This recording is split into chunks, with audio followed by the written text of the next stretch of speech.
Welcome, ladies and gentlemen, to the Ringside Chronicles. This may be our biggest episode yet. As you can see, sitting to my left here is one of the greatest singers, one of the greatest wrestlers, one of the greatest entertainers, arguably, some would say undisputed, greatest Intercontinental Champion of all time, the Honky Tonk Man. Honky Tonk, thank you very much. It's good to be here. Good to be here. And that was a real fine introduction. Thank you. I practiced that one. You only missed a little part there where I was voted by WWE.com from all the fans as the greatest Intercontinental Champion of all time.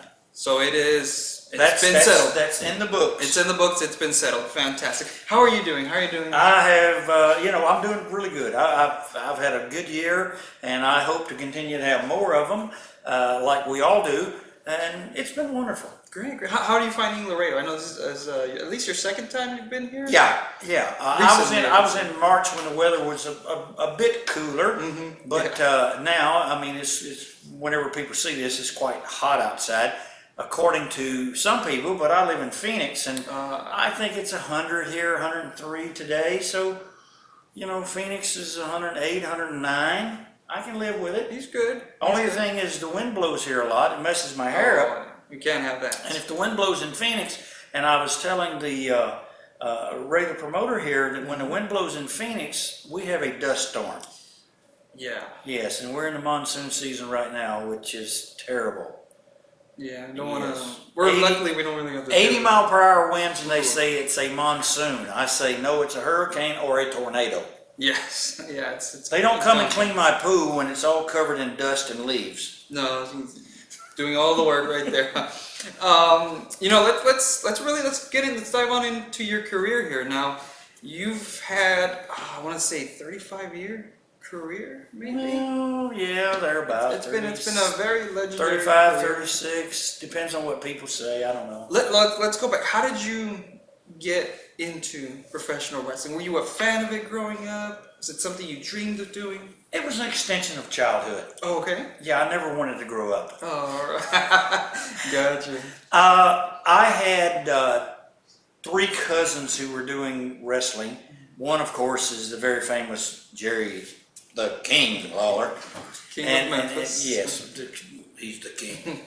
And 2 other cousins, and they were doing the wrestling. Of course, Jerry was the bigger name. He'd been doing it longer and was getting a big push in Memphis.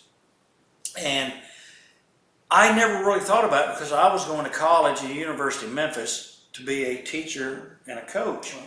And my senior year of college in 1975, a couple of my buddies that I was on the weightlifting team with there mentioned they were going up to this town 50 miles away and doing wrestling training, and I said, "Oh, that's interesting."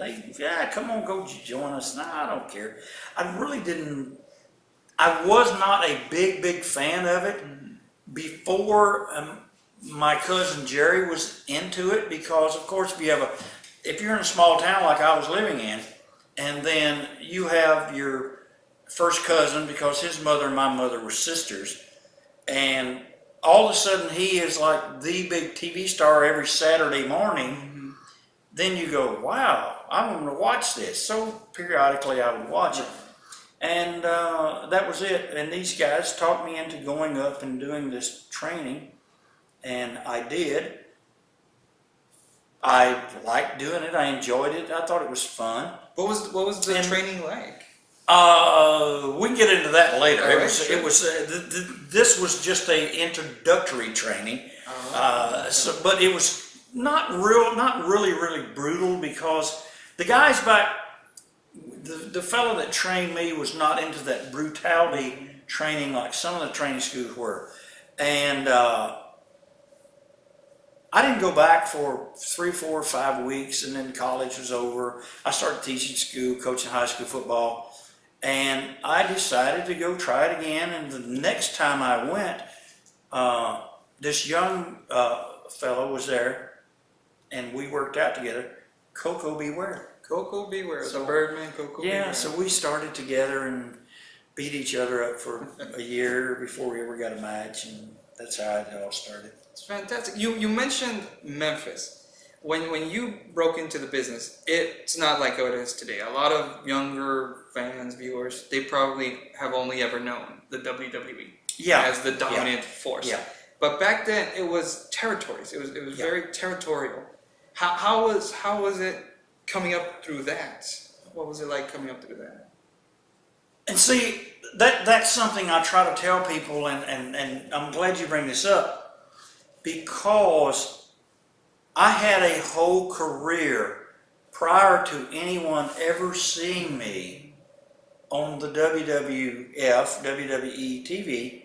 I had been 12, 14 years perfecting my craft around the world, across America, before I ever went to there to be on the big stage. And it seems like that's a whole part of your career that's totally been lost. And thanks to YouTube now and things like that, people can go back and find some of these matches where it might have been Memphis, it might have been Pensacola, Mobile, it might have been Nashville, it might have been San Antonio, it might have been Calgary. And they see this, how I evolved through this 10 or 12 years before I became the Honky Tonk Man. But I didn't start in Memphis. I started we have a beautiful, polite term for independent wrestling now, and it's called the Indies. Back then, when I started as an independent in southern Missouri and eastern Arkansas and places like that, and north Mississippi, and I wasn't working in Memphis, we were called outlaws. Oh. We were working for outlaw territories because we weren't working for the big company. Is that Vince calling me? I think so. I heard a phone. I know it's Vince McMahon. He's trying to get me, but that's okay. We'll call him back. Yeah, here, Vince, that's for you. No, Vince, I'm sorry. But this is a family show. Yes. Anyway, we were outlaws, and today they call them indies, which is a polite term for guys who don't work for the big companies. And now independent promotions, they're my lifeblood. I've been doing independent wrestling for 20 years. Wow. A lot longer than I ever did structured television wrestling for anyone. But we all started that way. Everyone did. And for anyone that made it to one of those territorial jobs, who are they to criticize the young wrestlers who are out there taking small independent shows in South Texas, in North Texas, in West Texas, and saying, well, you don't work for the Funks in West Texas, you're an outlaw. Well, you don't work for Joe Blanchard in San Antonio, so you're an outlaw. Well, you don't work in Houston for Paul Bosch, you're an outlaw. Well, you don't work up in Dallas for the Von Erich, so you're working outlaw. We weren't outlaws. We were young kids that loved what we were trying to do and make it in a profession. Absolutely. You know, because you play semi-pro football, and there's still a lot of semi-pro football teams around where the guys get together every Saturday afternoon or whatever, they put the pads on, they go out to the city park somewhere and they have games. Does that make them outlaw football? It makes them guys that want to play football on the weekend. Yeah. But that's how we were stereotyped, and it lasted a long time.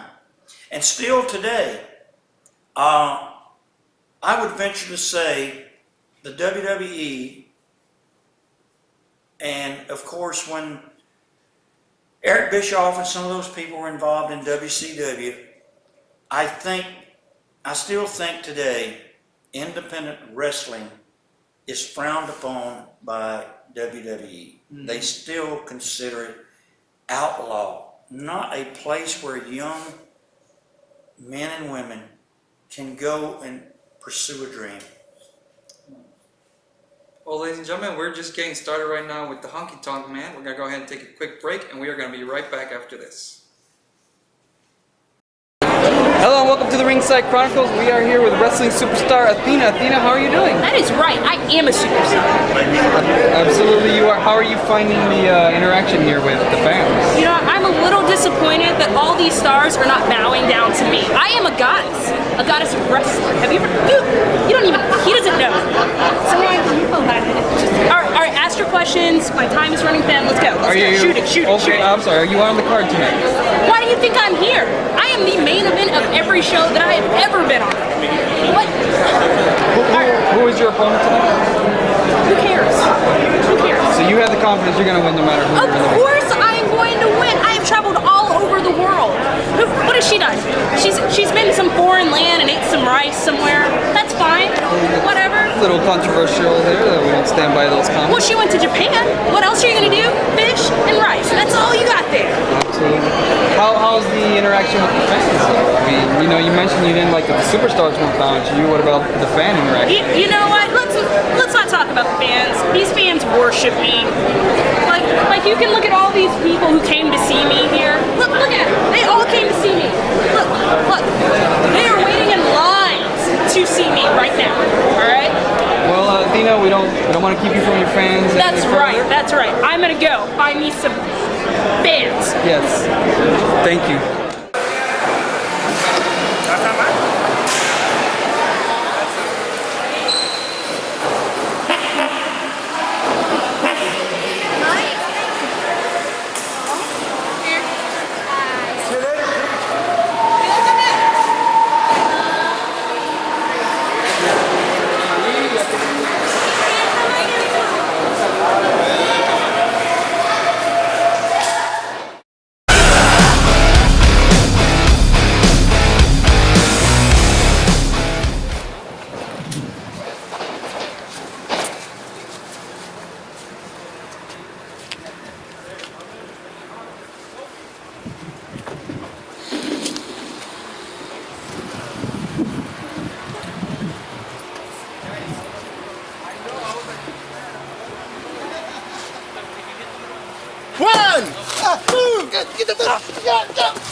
Bruh! Be quiet! It will make sense! It was 1, 2. This is Jinder Mahal, and you're watching the Ringside Chronicles. We are back, ladies and gentlemen, with the one and only, the Honky Tonk Man. We were talking about your days as an outlaw wrestler, and from there you moved on to the actual territories. Yeah. What was that transition like? It was what being in the Outlaws like we were, the independents. You were always wanting to be in the big territories because that's really the only way to be seen, to showcase your talents and make connections, because the wrestling business back then was so much of a networking business. The friends you made on the road, the friends you made in the outlaw territories might get a job with one of the territories, and then they bring you into that territory. Then you get a position, undercard, first match, second match, you're on TV, then the word spreads, and now you make a few more friends, and they're going over say I was in Memphis, and these guys were coming over to San Antonio to work for Joe Blanchard and those guys, and you knew them, and you were finished in Memphis, and you needed a place to work, so you call this guy, hey, how can I do over there? Yeah, they need a guy, let me talk to him. And 2 weeks later, you were there working in that territory. Mm-hmm. So that's how the territory system worked. And it's sad it's not around anymore. At one time, I'm thinking, I tried to count them all, but I couldn't remember, but I know in its heyday, there had to be 35, 40 different territories just around North America. Mm-hmm. And I can't even remember some of the ones in Canada and the United States, but territories were all over the world back then. There was England, there was Germany, there was Switzerland. They had the territory in Italy. They had, of course, everyone knows Japan. And there was a territory in Hawaii. There's a territory in Singapore and Australia, New Zealand. So once you made those connections, then you could go and work all these other places, which only enhanced, you could showcase your talents. You might be the first match in Memphis or the second match on the card in Memphis, but go over to Dallas or go over to San Antonio or go over to the Funks in Amarillo, and they might put you as the third or fourth match. And then if they did something with you that was really good, you might be the main event, which is what happened to me in Memphis with the Tupelo concession stand. Oh, yes, yes. Now, I had been around for, 3, 4, 5 years maybe before that Tupelo concession stand. I had been I started in the Outlaws, and I got Lawler, being my cousin, offered me a TV job match, or they call them enhancement talent. I was an enhancement guy on TV only. Every Saturday morning I'd go on TV, get the heck beat out of me by their top guys or whoever they were trying to promote. Shortly after that, then I moved down to Pensacola, Florida, and Mobile. And from there, I went back to Memphis, then went down from Memphis to Tampa, Florida. And from Tampa, we got the call because we were finishing in Tampa territory, and went back to Memphis and did the Tupelo concession stand thing. So you see, I had been back and forth in several places before I had the big break. Before I had that break on the Tupelo concession As you stand. say, you already worked building your career. Yes, which then the Tupelo thing was such a big deal around the wrestling communities that it opened the doors then for me to go to Nashville, go to Calgary, go to just everywhere. It opened the doors. I ended up in Puerto Rico for a year. Then from there I went back to Memphis. Then I went back to Mobile. Then I went up to Calgary, back to Mobile, back to Nashville, back to Memphis, and back to Calgary. From Calgary, WWE. WWE. Back then, the WWF. So that's how the territory system was able to give you exposure. Yes, that's the word. You were getting all this exposure before you even got to the... And a territory system would then expose you to Germany and Japan and England and all those other places you could go. There's a lot of guys that worked in small territories that ended up, I'll use an example, Johnny Ace, who is John Laurinaitis, who became head of talent relations. He spent his he was at one time what they call Luke and Butch, the Bushwhackers. They were called the Sheepherders. This young Johnny Ace, his name he carried the flag, the New Zealand flag for the Bushwhackers. He was a flag bearer. But he ended up in Japan and staying there all of his career until he came back to WWE and was head of talent relations. People never even saw John Laurinaitis, Johnny Ace, really wrestle. Right. Yeah. He spent his whole career in Japan and Europe making his living there. Much like a guy named Stan Hansen. Stan Hansen, very big in Japan. Yes. Yeah, absolutely. A lot of guys. Bruiser Brody also ended up tragically getting killed in Puerto Rico, but made his big name, his biggest career was in a foreign country. Now, what you mentioned already going into the WWE. Before we get there, did you see the juggernaut that the WWF would become? Did you see that coming? Did anybody see that coming? We all knew it was big.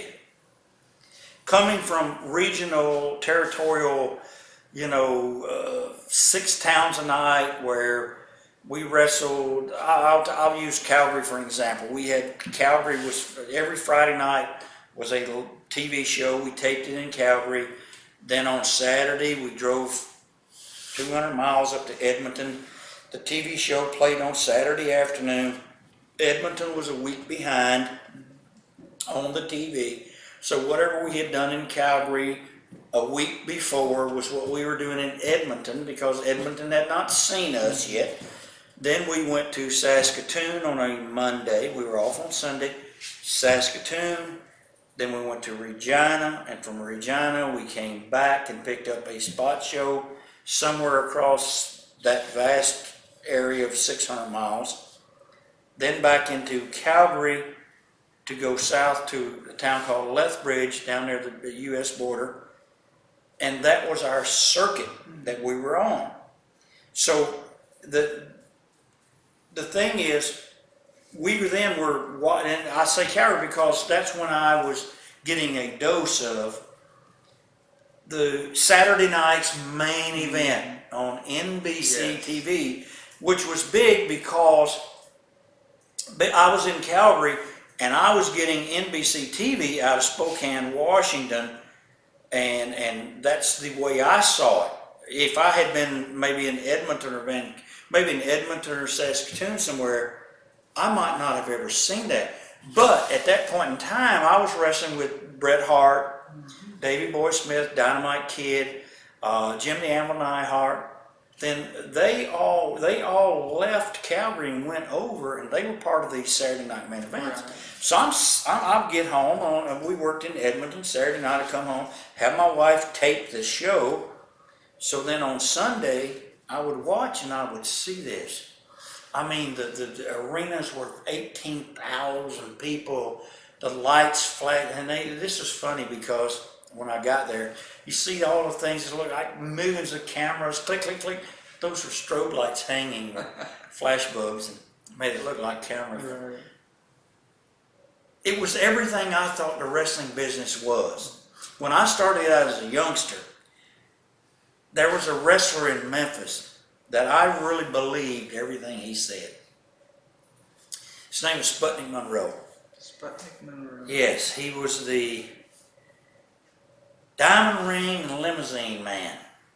He did an interview, and I've used that interview millions of times.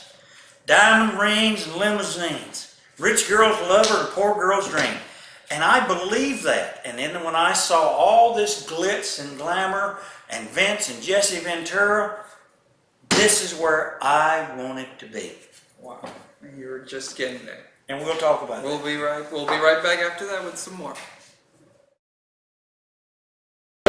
Ladies and gentlemen, I'm here with wrestling superstar Carlito. Carlito, how are you doing, sir? Good, how are you? I'm doing great. Tell me about the experience here with the fans here at Coastal Mania. No, it's been a great experience. A great turnout, a lot of great fans, and I'm just looking forward for the wrestling show after this. Oh, absolutely. What is the experience like in these sort of fan conventions versus when you're in the ring surrounded by thousands of fans? How do they compare? Well, these little conventions are a little more intimate. You get to spend time with the fans. You get to listen to them. Get feedback from them. So that's the part I enjoy.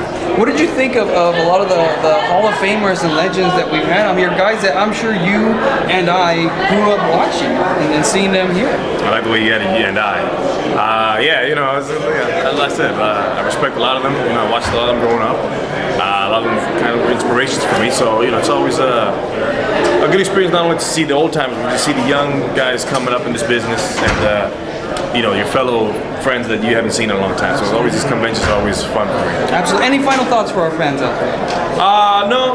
I'm just right now focusing on a new NBA 2K team. LeBron left the Heat, so now I gotta ditch the Heat. Yeah. But I can't jump on the Cavs bandwagon. So I'm very frustrated right now looking for a new NBA 2K team. But as soon as I find them, I'll be taking on my friends online, and that's my main focus in life right now. So. Great. That's fantastic. Well, thank you very much for being on the show. Thank you very much for having me. Appreciate it.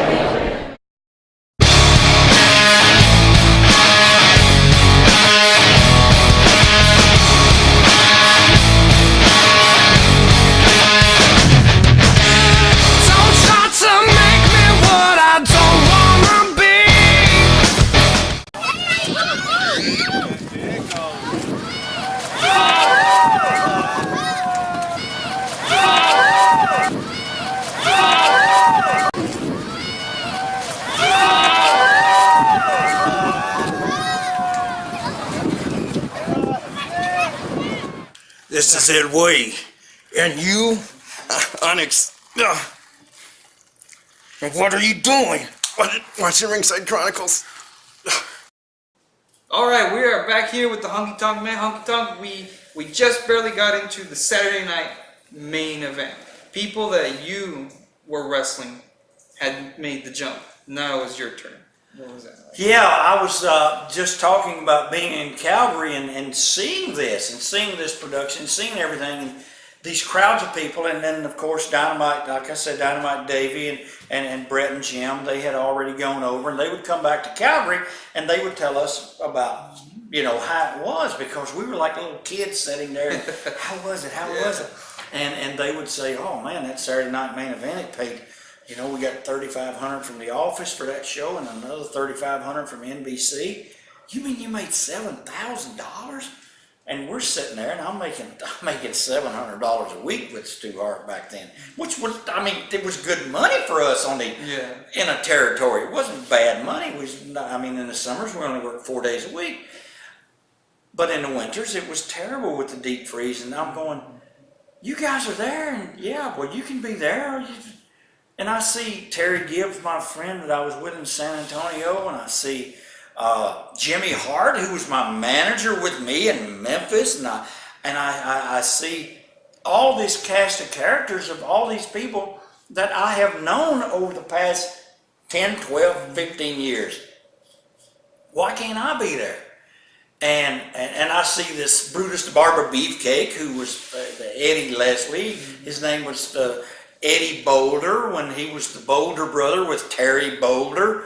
The Boulder brothers were Terry, Hulk Hogan, and Eddie Boulder was Brutus Beefcake, and shared my apartment in Pensacola, Florida, and threw the mattress down, and I gave them keys to my car to drive, and they're there. I was working in Calgary, and they had a big show in Calgary, the Calgary Stampede, the biggest rodeo in the world, and Hogan and all the crew came in to have this big show there. And Stu was able to persuade Vince McMahon to put the match that he was promoting in Calgary with myself and another fellow in that show. And that was my catalyst, my way in to the locker room, my way in to finally say, hey, brother, it's been a long time, brother. I ain't seen you in 10 years, brother. What are you doing here, brother? And so he asked me, why aren't you there? And why don't, I said, I don't know why I'm not there. I don't know who to call. He said, this guy loves me. It's Vince McMahon, he loves me. I'll have him call you tomorrow. 7 a.m. the next morning, on a Sunday morning, phone rang, it was Vince McMahon. And 3 days later, I was on a plane, headed over to New York, met with him in the office, and got hired, and 3 months later, I started. Wow. How did I started as a Honky Tonk Man. I brought a tape over with me. He said, bring me a tape, let me look at it. I brought a tape over. He sat down with Howard Finkel and with a fellow named Arnold Skolin, who worked in the office, and he looked at the tape. He said, I like it. He said, I don't want you to be the bad guy. But my tape was a bad guy. He said, I see little Elvis wigs, I see sunglasses, I see jumpsuits, I see all the kids wearing this stuff. And I knew in the back of my mind, it probably wouldn't work, but he was so excited about it, and I just wanted to be there. Yeah. Well, heck yeah, let's do it. So we shook hands, and 2 months later, I was booked, and away I went, and that's how it all started. Now, it's but with me as a good guy. It's very interesting because at that time, in the 80s, you were certainly in the top 5, maybe top 3 of people who were just hated. I was probably behind Andre the Giant, the number 2 guy, but the most hated in the world. Every town you went. Every place it's not like now, everywhere now they love me, but everywhere I went, I was one of the most hated people on the planet. And I love watching the old tapes of how you did it, because you didn't go out there and start trash talking the towns right away. You would threaten the crowd with a song. Yeah. You would threaten to sing, and they would rain boos on you. And then you would say that, no, you've changed your mind, you're not going to sing. And the boos would come even louder. How did you develop that? Was that conscious? It's something that you kind of fell into? Because that's very crafty psychology, as they say. To take away what you threatened them with, and you still get booed even louder. I had worked on this character many years before the WWE ever saw it. Going back to what you said. Before you guys ever saw it. I was that character in Mobile, Pensacola. I was that character in Calgary, Canada. Then I went over to Vancouver. Vancouver, Canada had the same TV production satellite that the old Atlanta 505 every Saturday, TBS Atlanta Wrestling, they had it in Vancouver. And it went from Vancouver live all across Canada. And I was that Honky Tonk Man character with the guitar, doing that character for 2 years. Then I went back to Calgary, and that's where I was picked up. But the character had been seen across Canada. So one of my first TV shows, being on TV in WWF back then, was taped in Canada. Oh.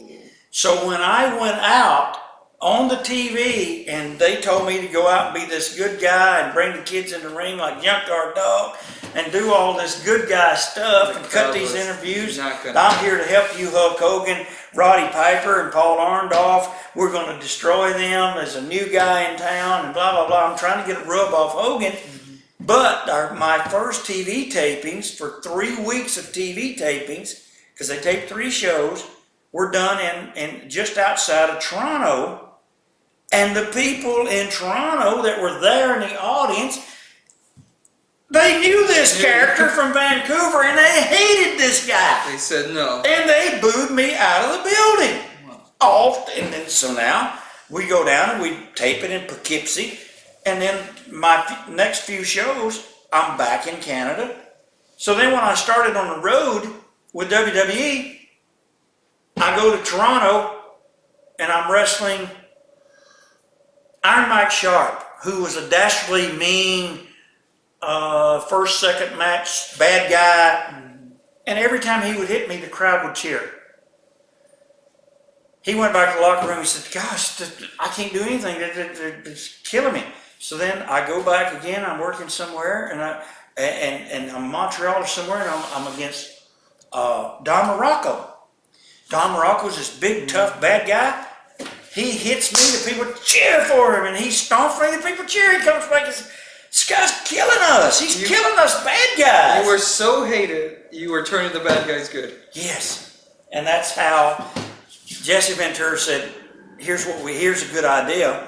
And he pitched it to Vince and the 1-800, do we like the Honky Tonk Man or not like? Vote of confidence. Right. We did that for 2 weeks, and then the vote came in, and they didn't like me. Okay, well then we are now getting into the apex of the Honky Tonk Man, and we will be right back after this.